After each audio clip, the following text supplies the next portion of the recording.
So ini wala pa man tayo BFD, so ka-communicate ni siya through Modbus. So dara mo ni siya indicator nga successful ang communication sa Modbus RTU. So muna yung connection. So yung connection niya Modbus RTU. Karon nag-on na siya itong i-off.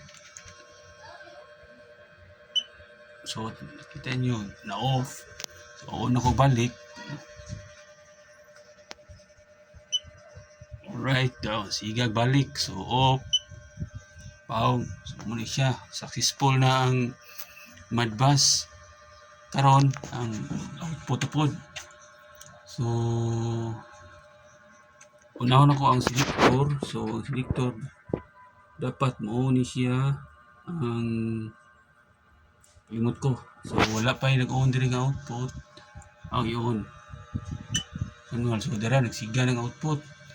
So off na ko. Dara. So na yung selector. So karon cooling tower. So i-on cooling tower. So dara ni-on ang cooling tower.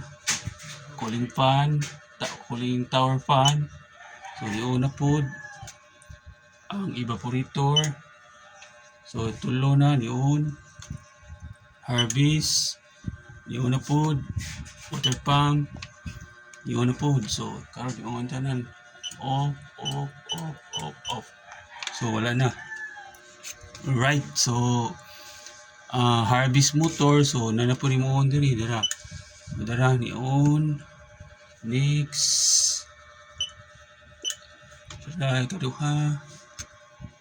So ikatulo. Okay na, working rang output. So ni working ra. So next capacity na po. Artist capacity. So as you can see diri sa iyang extension siga. So na 100%. So off siya. So 25. No, 25. Dara siga 25. 50. So dara 50. Siga kung 50. 75. Siga 75. Dara din 100. So siga 100. So siga na 100 tanan. So solenoid valve din siya. Right. So akong i-off. So off.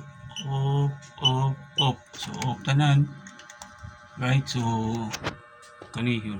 Nakita nyo nagpabili na 25. Hindi ba pwede ma-0. Even nga naka-off diri. Na-J constant nga 25. So karon sa input na punta. Input. So balik ta home. So sa atong input nila dara. So diso dyan ni. Okay. So diso dyan ni asam negative dara. So muna negative. Dara akong kuta negative. So tunog lang tani. So diso dyan ni yung dibuhat. So dali. Right. So na sigang input. Klaro dara sigang input. So diso dyan yung dibuhat. Kura usa nag camera. O ikaduha ay si primero. Alright. Okay dara. Siga. So actually working nita ng input dara. So padung ni diri kani. Tanan kani. Padung ni diri tanan. So ano na isod kayo. So okay pas alright.